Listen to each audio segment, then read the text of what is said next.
नमस्कार साथियों, स्वागत है आप सभी का आज के इस वीडियो में। तो आज के इस वीडियो में मैं आपके लिए लेकर आया हूँ टेंस के कुछ ऐसे ऑब्जेक्टिव क्वेश्चंस जो एग्ज़ाम के पॉइंट ऑफ व्यू से बहुत ही ज़्यादा इम्पॉर्टेंट है। तो चलिए दोस्तों, शुरुआत करते हैं आज के इस वीडियो का। तो देखिए, आज का हमारा पहला क्वेश्चन है, व्हेन द प्रिंसिपल, देखिए यहाँ पर है, when the principal enter the class a student dash on the black board. 4 option दिए हैं, रोट, वॉज राइटिंग, राइट्स या फिर इज़ राइटिंग। तो देखिए, सेंटेंस को हम ध्यान से पढ़ें तो हमें समझ में आ जाता है कि इसका आंसर क्या होना चाहिए। देखिए सेंटेंस में क्या है, when the principal entered. Entered क्या है, देखिए वर्ब है। वर्ब का कौन सा फॉर्म है, तो सेकेंड फॉर्म है दोस्तों। वर्ब का सेकेंड फॉर्म है एंटर्ड, यानी कि ये पास्ट को शो कर रहा है। तो जो आगे जितने भी सेंटेंस होंगे वो भी तो पास्ट में ही होंगे, है ना, वो भी पास्ट में ही होंगे। इसलिए देखिए इसमें कौन सा होना चाहिए, देखिए रोट ये पास्ट में है, ठीक है। इज़ वॉज राइटिंग ये भी पास्ट में है। इज़ राइटिंग कैंसल आउट है, ठीक है। और राइट्स ये भी पास्ट का नहीं है, ये भी कैंसल आउट हो गया। बचा 2, रोट और वॉज राइटिंग। अच्छा, अब दोनों में से कौन सा आएगा, तो when the principal enter the class a student wrote on the black board, ये क्या सही है दोस्तों, नहीं है। इसका सही आंसर क्या होगा, वॉज राइटिंग, ठीक है। क्या होगा यहाँ पर, वॉज राइटिंग। अब ये क्यों होगा, तो मैंने आपको एक कॉन्सेप्ट बताया है कि जब पास्ट में 2 एक्शन होते हैं तो हम जैसे एक एक्शन हो रहा है और अचानक से कोई दूसरा एक्शन हो जाता है, तो जो पहले एक्शन चल रहा है उसको हम लॉन्ग एक्शन कहते हैं, उसको हम लॉन्ग एक्शन कहते हैं। जो अचानक से होता है वो शॉर्ट एक्शन कहते हैं, है ना। जो अचानक से होता है उसको हम शॉर्ट एक्शन कहते हैं। और जो शॉर्ट एक्शन होता है वो पास्ट इंडेफिनिट में होता है। वो किस में होता है, पास्ट इंडेफिनिट में होता है। और जो लॉन्ग एक्शन है वो पास्ट कंटिन्यूस टेंस में होता है दोस्तों। वो किस में होता है, पास्ट कंटिन्यूस में होता है। इसीलिए यहाँ पर देखिए वॉज राइटिंग आएगा, ठीक है। देखिए प्रिंसिपल एंटर्ड ये क्या हो गया, शॉर्ट एक्शन हो गया। लेकिन student was writing on the black board ये लॉन्ग एक्शन होगा, ठीक है। तो एक कॉम्बिनेशन होगा शॉर्ट एक्शन और लॉन्ग एक्शन का। तो ये वाला अगर शॉर्ट एक्शन है, सॉरी ये वाला लॉन्ग एक्शन होगा अगर ये शॉर्ट एक्शन है तो, ठीक है। तो हमारा आंसर क्या होगा, वॉज राइटिंग। चलिए बढ़ते हैं अगले क्वेश्चन पर। देखिए दोस्तों, ये भी है, she dash TV when her husband came. अब देखिए यहाँ पर हर हस्बैंड केम, एक एक्शन ये हो गया। और व्हेन, देखिए व्हेन से एक एक्शन इधर हो गया, व्हेन के बाद जो है एक क्लॉज, एक एक्शन ये शो कर रहा है, उससे पहले तो एक एक्शन होगा। तो यहाँ पर देखिए व्हेन हर हस्बैंड केम, ये क्या है, शॉर्ट एक्शन हो गया। तो एक एक्शन क्या होना चाहिए, लॉन्ग एक्शन होना चाहिए। अब जो शॉर्ट एक्शन है वो किस में है, शॉर्ट एक्शन है हमारा वो पास्ट इंडेफिनिट में है। वो किस में है, पास्ट इंडेफिनिट में है। तो लॉन्ग एक्शन किस में होना चाहिए, वो पास्ट कंटिन्यूस टेंस में होना चाहिए। किस में होना चाहिए, पास्ट कंटिन्यूस टेंस में। तो देखिए 4 ऑप्शन है हमारे पास, इसमें से पास्ट कंटिन्यूस में कौन सा शो कर रहा है, तो डेफिनेटली बी शो कर रहा है दोस्तों। ऑप्शन बी जो है वो पास्ट कंटिन्यूस को शो कर रहा है। तो यहाँ पर क्या आ जाएगा, she was watching TV when her husband came, ठीक है। चलिए बढ़ते हैं अगले क्वेश्चन पर। देखिए दोस्तों, हमारा अगला क्वेश्चन है, he always dash to prove that the earth revolves around the sun. आप एक चीज़ हमेशा याद रखना, कभी भी आपको ऑलवेज दिखे ना, वो हमेशा प्रेजेंट इंडेफिनिट को डिनोट करता है दोस्तों।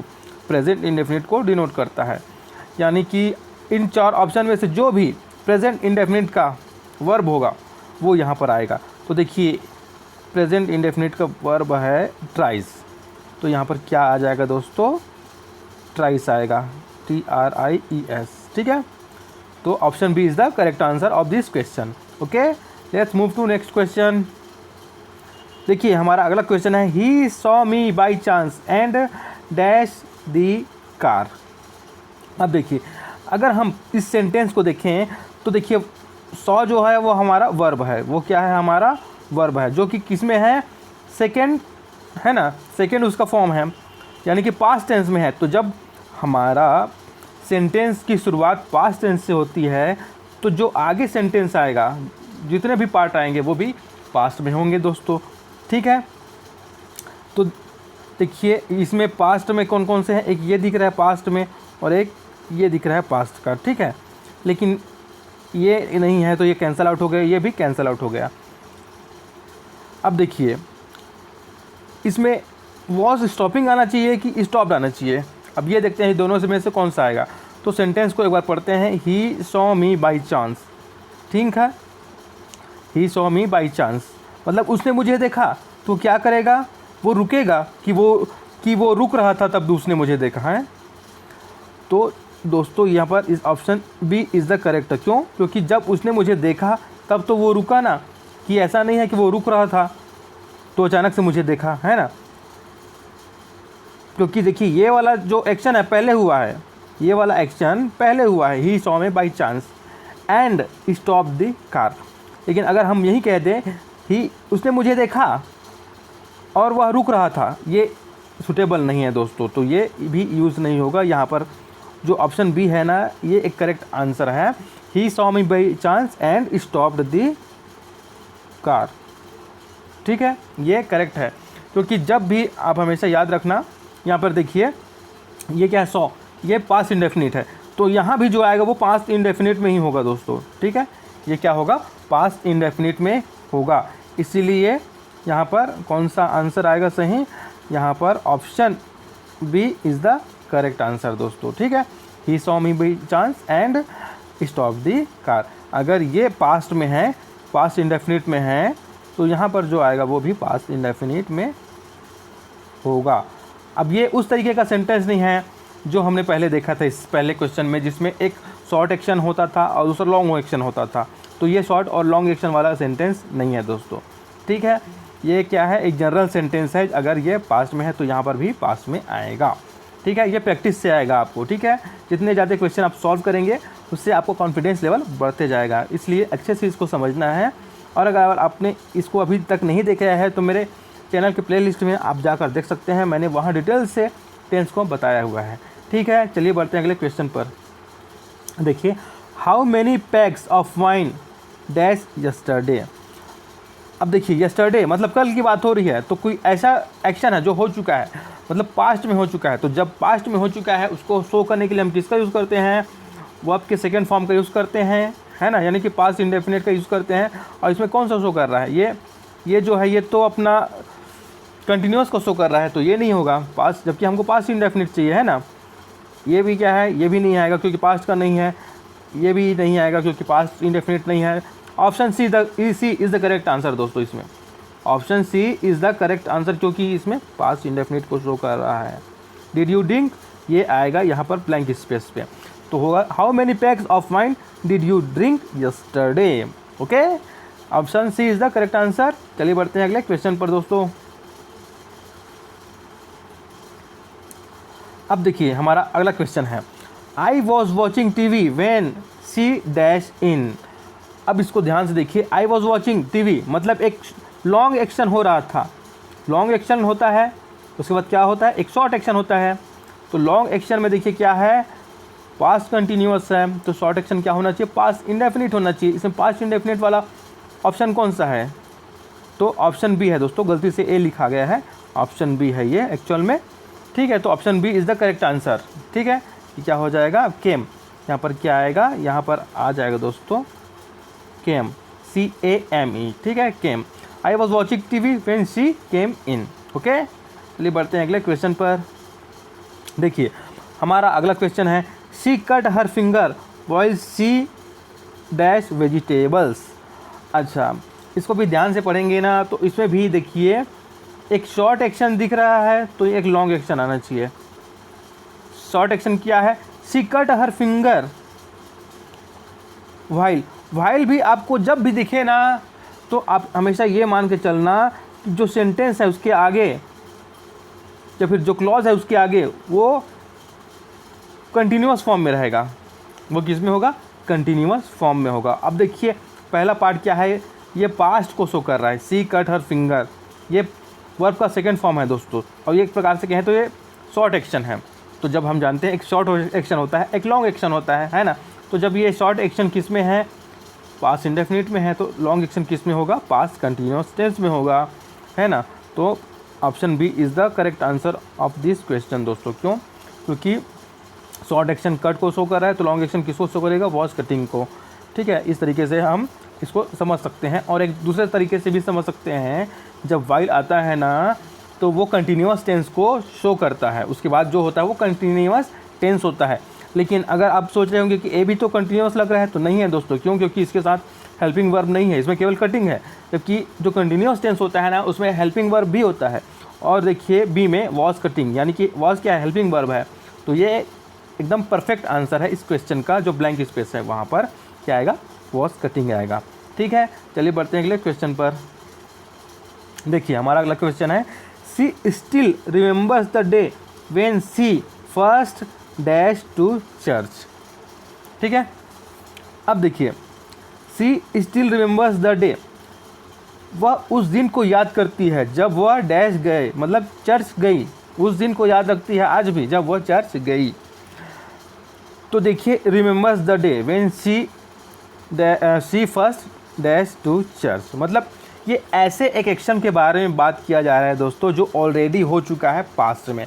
अब जब हम पास्ट में कोई एक्शन हो चुका होता है ना, उसको शो करने के लिए हम पास्ट इंडेफिनिट का यूज़ करते हैं। ठीक है, तो यहाँ पर पास्ट इंडेफिनिट कौन सा होगा? ऑप्शन चारों में से ए बी सी डी में से, तो देखिए definitely option A is the second form, that is past indefinite of verb go. This is the second form, past indefinite form, and this is the correct answer that should be placed here in the blank space. Okay, तो blank space पे क्या आएगा? Went आएगा, यानी कि she still remembers the day when she went to church दोस्तों। ठीक है, चलिए बढ़ते हैं अगले क्वेश्चन पर। देखिए अगला क्वेश्चन है, the train had left before I dash the station. ठीक है दोस्तों, अब देखिए ये क्या है? ये पास्ट परफेक्ट टेंस का है ना दोस्तों। यहाँ पर देखिए बिफोर के बाद अगर हम बिफोर के पहले अगर हम देखें, द ट्रेन हैड लेफ्ट, ये क्या है? पास्ट परफेक्ट है, पास्ट परफेक्ट का एक। तो देखिए ये पास्ट परफेक्ट का है, तो यहाँ पर जो है वो पास्ट इंडेफिनिट आना चाहिए दोस्तों। क्योंकि एक टेंस में मैंने आपको एक कॉन्सेप्ट बताया था, अगर कोई सेंटेंस है जिसमें बिफोर है, ठीक है, उसके पहले अगर पास्ट परफेक्ट है, या फिर वो जो बिफोर वाला क्लॉज है पास्ट परफेक्ट के साथ कनेक्टेड है, तो बिफोर के बाद जो सेंटेंस आएगा वो किस में होगा? वो पास्ट इंडेफिनिट में होगा, है ना। तो देखिए पास्ट इंडेफिनिट का कौन सा ऑप्शन है? ए बी सी और डी में से तो डेफिनेटली सी है दोस्तों। तो यहाँ पर क्या आ जाएगा? रिच्ड आएगा। ये क्या आएगा? Reached. Option C is the correct answer दोस्तों। ठीक है, आपको कॉन्सेप्ट नहीं पता तो मेरे चैनल के प्ले लिस्ट में जाकर देखिए, वहाँ पर मैंने अच्छे से डिटेल से समझाया है। ठीक है, तो यहाँ पर reached is the correct answer of this question. Okay, let's move to the next question. So here is our next question. Had you worked hard, you dash pass. ये दोस्तों एक कंडीशनल सेंटेंस है। ये क्या है? Conditional sentence. Had you worked hard मतलब होता है if you had worked hard. If you had worked hard, ये होता है मतलब दोस्तों इसका। देखिए एक कंडीशनल सेंटेंस है, ठीक है। अब कंडीशनल सेंटेंस में क्या है? If you had worked hard, तो जब हैड प्लस V3 हो जो कंडीशनल पार्ट है उसमें, तो रिजल्टिंग पार्ट में क्या होता है? रिजल्टिंग पार्ट में होता है दोस्तों वुड हैव। तो यहाँ पर क्या आ जाएगा? वुड हैव आ जाएगा, वुड हैव। मैंने आपको बताया था कंडीशनल सेंटेंस वाला चैप्टर याद कीजिए दोस्तों, मैंने डिटेल से समझाया था कि अगर कंडीशनल जो पार्ट है ना, जो उसमें अगर would have plus had plus word V3 है, हैड प्लस V3 है, तो रिजल्टिंग पार्ट में क्या होता है? जो वर्ब होता है वो वुड हैव प्लस V3 के फॉर्म में होता है, इसलिए यहाँ पर क्या हो जाएगा? वुड हैव पास्ड आ जाएगा दोस्तों। ठीक है, तो आई होप आज का एक्सप्लेनेशन आपको अच्छा लगा होगा। अगर आपको आज का एक्सप्लेनेशन अच्छा लगा है, ये वीडियो पसंद आया है, तो वीडियो को लाइक कीजिए, शेयर कीजिए, साथ ही साथ मेरे चैनल को ज़रूर सब्सक्राइब कीजिए, ताकि अगर आपको ऐसे ही वीडियो मिलते रहें वो आपके पास पहुंचते रहें। इसके लिए आपको क्या करना है? बस आपको बेल आइकॉन प्रेस करना है दोस्तों। ठीक है।